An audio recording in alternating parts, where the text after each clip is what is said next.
दोस्तों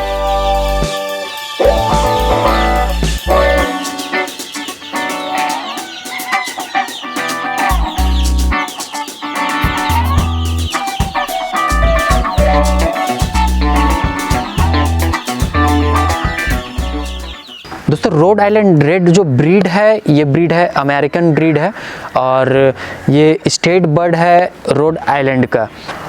और दोस्तों ये बेसिकली क्रॉस ब्रीड है मलाई और ब्राउन लेग हॉर्न का, जो कि दो ब्रीड है, ये विदेशी दोनों ब्रीड है। तो इनका दोनों का क्रॉस ब्रीड जो है वो रीर है, रोड आइलैंड रेड। दोस्तों ये बेसिकली दो वैरायटी में पाए जाते हैं, एक रोज़ कॉम्ब और एक स्ट्रेट कॉम्ब। तो दोस्तों रोज़ कॉम्ब होता क्या है, मुर्गों में आपने उनका ताज को देखा होगा, तो उनका जो ताज होता है उसे हम कॉम्ब बोलते हैं। तो एक रोज़ टाइप से होता है, देखा होगा आपने रोज़ टाइप से, और एक स्ट्रेट होता है। तो ये दो तरह के वैरायटीज़ होते हैं रीर में। और दोस्तों रीर की अगर हम कलर की अगर हम बात करें तो वो पूरा भूरा कलर में रहेगा और थोड़ा शाइनी कलर में रहेगा, शाइनी भूरा कलर में। और सबसे आसान तरीका है पहचानने का कि भूरा कलर में भी रहेगा, और उनका जो टेल होता है, पूँछ होता है, पूँछ में हल्का ब्लैकिश कलर में आपको दिखेगा, और उनका जो डाइना होता है उसमें भी आपको हल्का ब्लैक कलर में देखने को मिलेगा। तो दोस्तों हम बात करेंगे कि रीर की फार्मिंग हमें क्यों करनी चाहिए, रोड आइलैंड रेड की फार्मिंग क्यों करनी चाहिए। तो दोस्तों कारण यही है कि जैसे पिछले वीडियो में मैंने आप लोगों को बताया था कि उसे हमने टॉप 2 पे रखा हुआ था। कारण बस क्या था कि उनका जो अंडे का प्रोडक्शन है, सालाना अंडे का जो प्रोडक्शन है वो बहुत ज़्यादा है, वो है आपका 230 से लेकर 300 अंडे तक। और उनका जो अंडे का वेट भी है वो भी काफ़ी अच्छा है, वो जाता है एवरेज 55 ग्राम से लेकर 60 ग्राम तक। और दोस्तों इसे मीट पर्पस से भी हम फार्मिंग कर सकते हैं, क्योंकि इनके जो मुर्गे का वेट जाता है वो 3 किलो से 3.5 किलो तक का वेट जाता है, और मुर्गियों का भी वेट काफ़ी अच्छा जाता है, लगभग 1.5 किलो से 2.5 किलो तक उनके जो मुर्गियाँ होती हैं उनका वेट जाता है। तो मीट पर्पस के लिए भी काफ़ी अच्छा ब्रीड है, इसे हम मीट पर्पस के लिए भी पाल सकते हैं।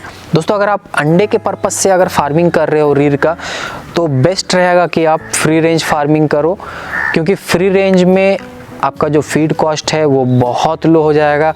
और ऐसा नहीं है कि बतख के जैसा ये आपके फीड के ऊपर ही डिपेंड रहेंगे, ये कुछ भी जैसे घास हो गया या फिर इंसेक्ट्स हो गए या फिर कंकड़, ये सब खा के गुजारा कर लेती हैं।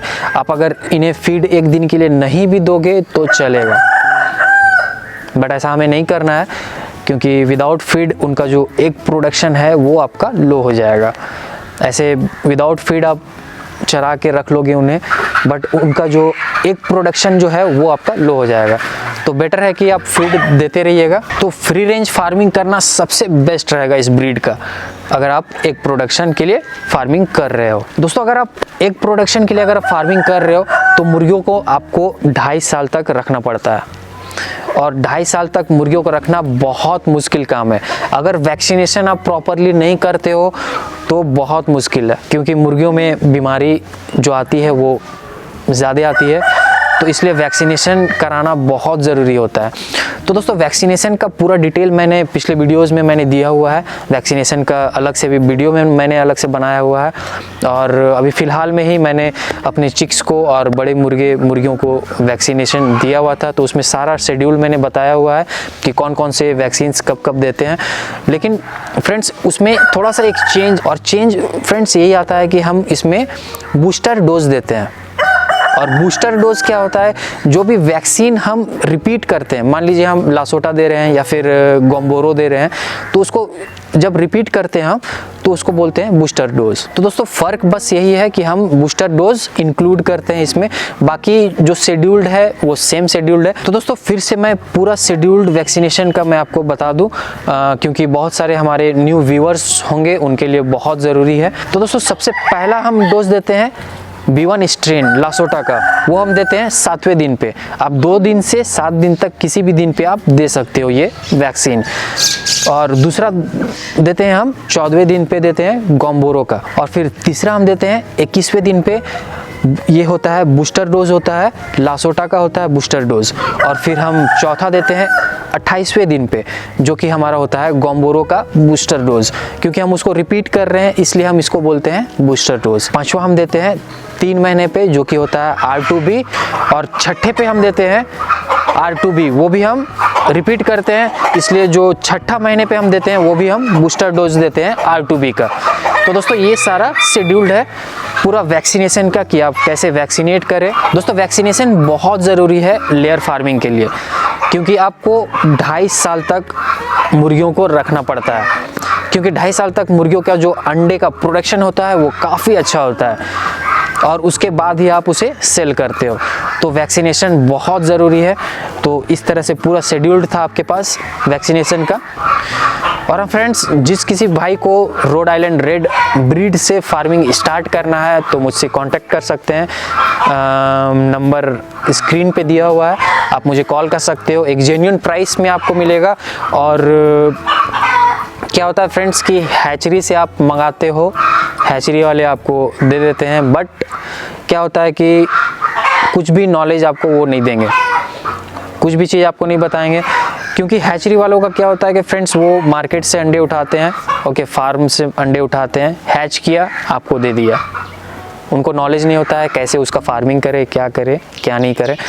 तो मैं आपकी पूरी मदद करूँगा और एक जेन्युइन प्राइस में मिलेगा। ऐसा भी नहीं है कि मार्केट में जितना प्राइस चल रहा है उससे ज़्यादा प्राइस पे आपको मिलेगा। एक जेन्युइन प्राइस में मिलेगा और सही ब्रीड मिलेगा, सबसे बड़ा चीज़ है। क्योंकि बहुत सारे लोगों का कट जाता है सही ब्रीड नहीं मिलने पे। जैसे मेरा कटा था, अगर आप पिछले सब्सक्राइबर हैं तो आप जानते होंगे कि जो मैंने डकलिंग्स मंगाए थे वो प्योर खाकी ब्रीड नहीं थे। तो ऐसे कटने से आप थोड़ा बचें, ओके।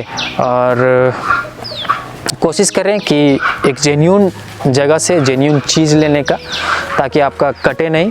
तो जिस किसी भाई को लेना हो, या फिर डकलिंग लेना हो, या फिर रीर चिक्स लेना हो, या फिर टर्की चिक्स लेना हो, मतलब कि कोई भी चिक्स लेना हो आपको, आप मुझसे कांटेक्ट कर सकते हैं। नंबर स्क्रीन पे है, इजीली आप मुझे कांटेक्ट कर सकते हो। आपका कॉल मैं रिसीव ज़रूर करूँगा। तो दोस्तों आज के लिए बस इतना ही, और नेक्स्ट वीडियो में फिर से मुलाकात होगी आपसे एक नए नॉलेजेबल वीडियो के साथ। तो अगर आप प्लानिंग कर रहे हो फार्मिंग का, तो प्लानिंग सिर्फ सोचते ना रहें, आप स्टार्ट करें उस चीज़ को और कंसिस्टेंटली बस लगे रहिए। So once again thanks for watching. अगले वीडियो में फिर से मुलाकात होगी, तब तक के लिए जय हिंद, वंदे मातरम।